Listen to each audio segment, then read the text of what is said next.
Everybody's got a water buffalo. Yours is fast, but mine is slow. Oh, where do we get them? I don't know, but everybody's got a water buffalo.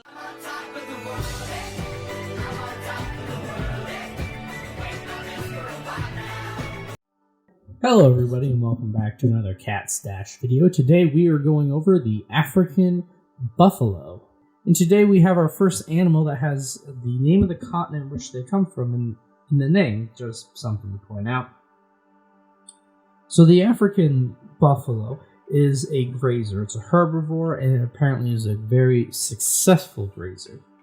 It can operate in savannas, swamps, grasslands, floodplains, and forests. So basically pretty much everywhere that's not the desert.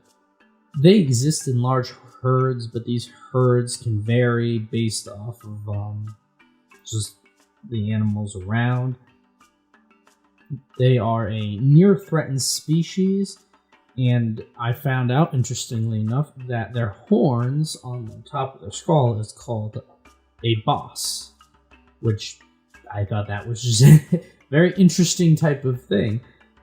And as for predators, obviously there's humans, but also lions, cheetahs, leopards, hyenas, African wild dogs, something along those lines. But what I've found is that usually, the leopards and cheetahs will go after young calves, but the African buffalo is capable of fighting back and has killed many of the creatures that do hunt it.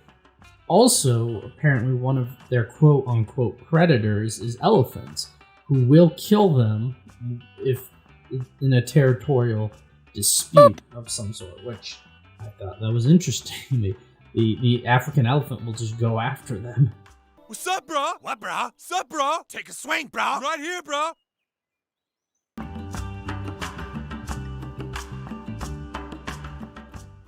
So here are some fun facts about the African buffalo. Fact number 1, the African buffalo implements democracy. And they implement this by a combination of standing, shuffling, and sitting.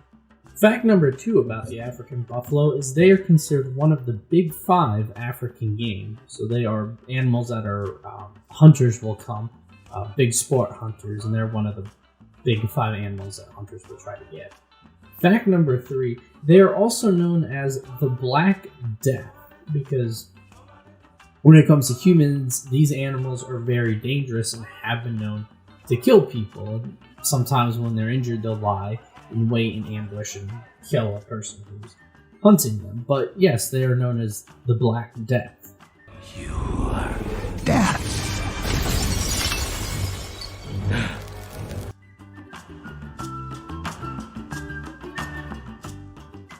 And for the interior of their habitat, I decided to kind of do a nice little river for them.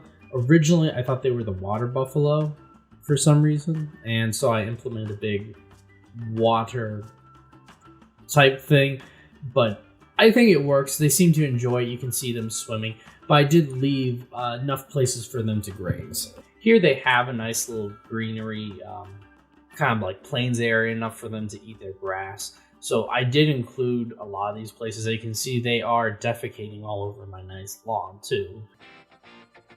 I have permission. There's also this other section, a nice plains area where they can eat grass. None seem want to be hanging out here, but I do plan on putting different types of animals in this exhibit, so hopefully it does fill up.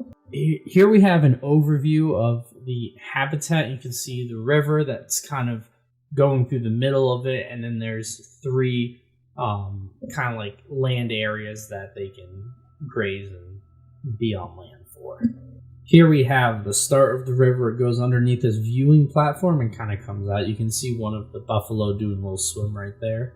Even though this habitat has more of a river, kind of like more of a forestry theme to it, I did try to include some structures and kind of add, to the flavor, just add interesting things to look at. This habitat, I've even included a little island over here. This actually sits in the middle of what I'm calling that river, and it's a nice little island. Here we have a bridge. There actually is no land route to get from where the habitat door is for the keepers and whatnot to reach the rest of the habitat. So I've built this nice little bridge. One of the things I've been trying to do, especially with forge pits and mud pits, is add some rocks around it so you don't just see the wooden base and it kind of looks like it's more to the scenery. So that's what I implement here. There's none at here right now, but they do play in this. In the middle of the river, I implement a little tiny rock tower with a lantern on it, and on top of that pole is a habitat camera. I just think it, adds something else to the scenery, kind of changes up from just being a river, but I think it's just a unique addition. You can see the African buffaloes just swimming around, so they really do like to swim. Or at least in the game they do. They may not in real life. Here I have some sort of rocks. These go directly to that platform that I was just showing. I'm not really sure what I was trying to do here. I think I was going to say, like, oh, this is like how like the electrical wire gets to that is through this, and they're inside those rocks, but I think it's just something else to kind of change up the scenery. Along the entire habitat, I have these wooden poles with this white thing that go around the top. I think it just kind of adds to the just changing up, so it's not just straight wall. For the front entrance here, I have some flowers hanging a nice little entrance for them to go in and out. There's 4 arches, so there's enough room, and I think there's enough space for them to go in and out if they wish. And very much like the attics and the aardvark, I've included the little, at the very top above the wooden rods and the white coloring, I've implemented some straw just so it goes around. But if you look at the windows, we can see the one-way mirror glass that I've always kind of implemented, but this time I'm now including metal meshing wire. That's because this animal is a lot bigger and could potentially ram through the glass. So I include metal wiring on outside the glass so they hit the metal rather than the glass itself. For the actual construction, I used, instead of the mud bricks, which I think is what I use for the attics and the aardvark, I am instead using sandstone. It's a bigger animal, so I think maybe a stronger material is required.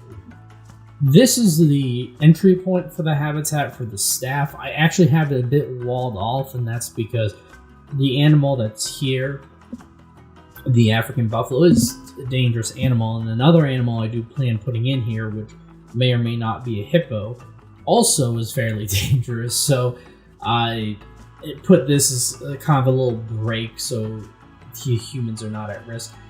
There's a little like walkway entrance, and you can see someone walking right there that they can get to. I also have a gate and some vehicles that they can also use if they so wish. So yeah, here we have the interior their interior exhibit for worse of weather. I've actually included the part of the river actually comes into this, so they still have access to the water even during those worse for weather days. I have wooden pillars that kind of help support the roof. This is a fairly large building, so it's going to need kind of internal supports. Along the walls, you can see I have that same kind of sandstone type material, but I've also included little wooden things along the way, just kind of help change it up, make it not just a blah brick wall. And then up the top, like with most of the other exhibits, I have my rustic wood running the length, kind of help support the building. And there's an interior viewport that people from an inside viewing area can view into their interior habitat. And those also as well have metal gashing. That's true for all the windows along this habitat except for their lifted viewing area, and we'll show that in the next section.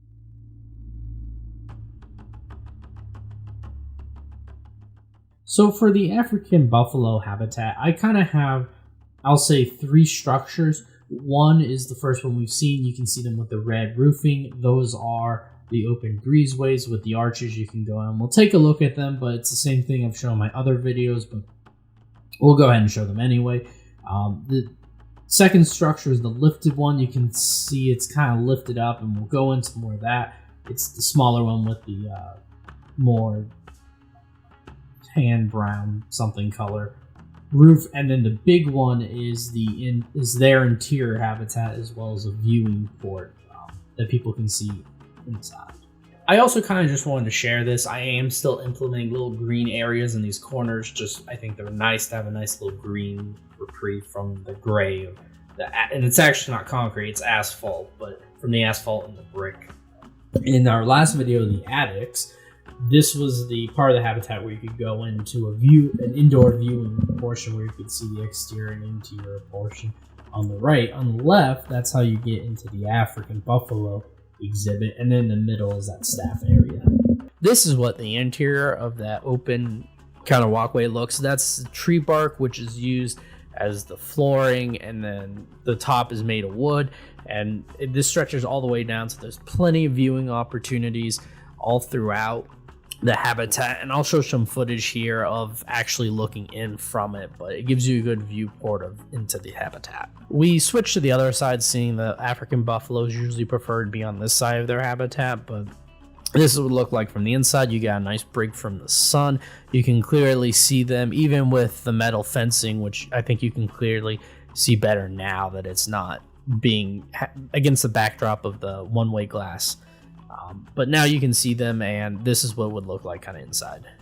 It's the same type of structure that I like. It has that rustic stone brick on the outside, rustic wood on the inside, and I just think it looks nice. I think it gives the people a nice reprieve from the sun, a nice shade to view the animals. And I've included donation boxes so they can, if they want to help support the cause, they can donate some of their money.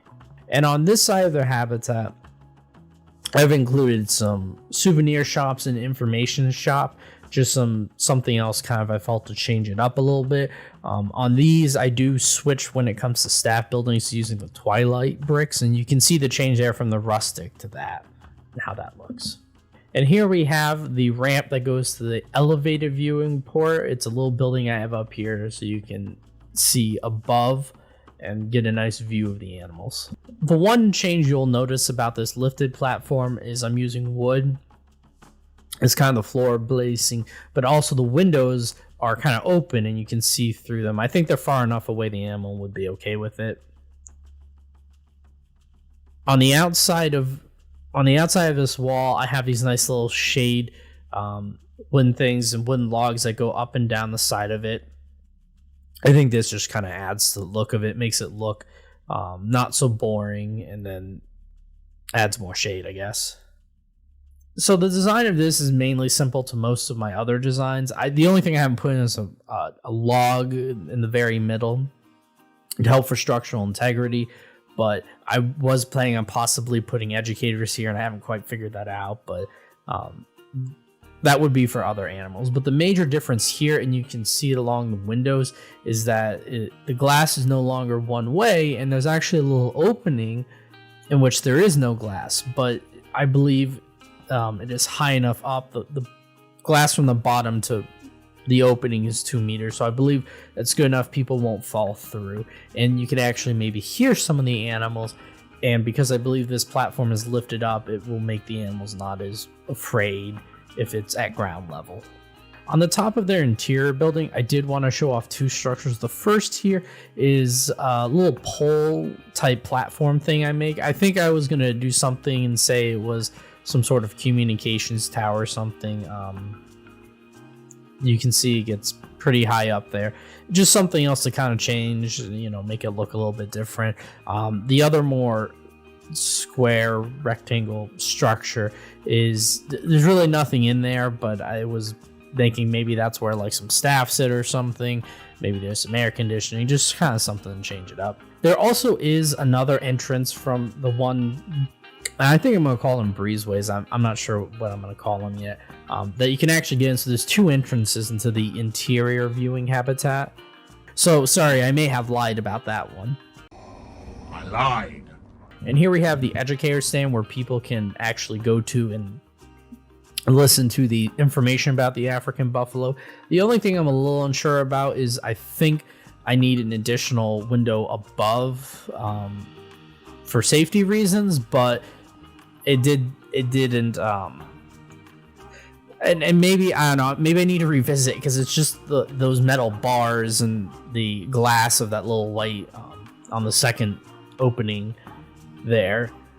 I'm not really sure how I feel about that yet, but I wanted something where the educator could throw food into the exhibit. Maybe that's the reason why you do it more lifted, but it's already set the way it is, so maybe I might just have to edit that a little bit. So yes, this is the interior viewing port. You can see the two entrances there, some seating. I have some nice shields that go along the roofing there, or along the top of the walls. We have the viewing port that looks into their interior habitat, you know, for the weather, or if they're just there, so you can still see them. I have the logs that are, again, lifting, because this is a fairly big structure. Yeah, that's a real close-up on the log. The flooring I use here is, I forget what it is, some sort of stone. I don't remember off the top of my head, but this is what I use for the interior habitats. I just think it looks a bit nicer. Over here we have another kind of like viewing port where you can see more out into their exterior kind of portion, their outside habitat, but they don't tend to be there as much, but maybe when I add in some other animals, there might be. Hard to say.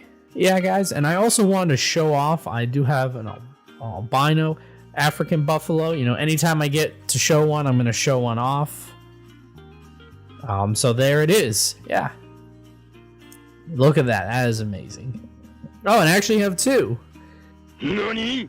Yeah, and here we can see I have my two sitting right next to each other now. That is just lucky. That is cool. So for the African buffalo, you know, I think it's a pretty unique animal. The fact that it's known as the Black Death, and you know, it's one of Africa's big five, I think definitely goes speaking to it. You know, it's a very interesting animal.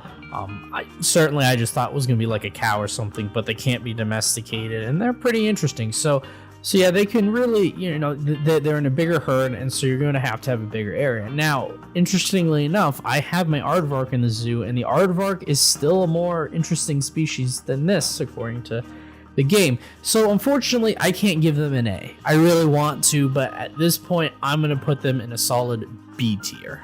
So yeah, guys, that is my rating, and that is my overview of my African buffalo, their habitat. I hope you guys enjoyed the video. Let me know if you disagree with my rating, anything else you would like to see. Don't forget to like, subscribe, all that good YouTube stuff, and I'll see you next time for the African crested porcupine. But everybody's got a water buffalo.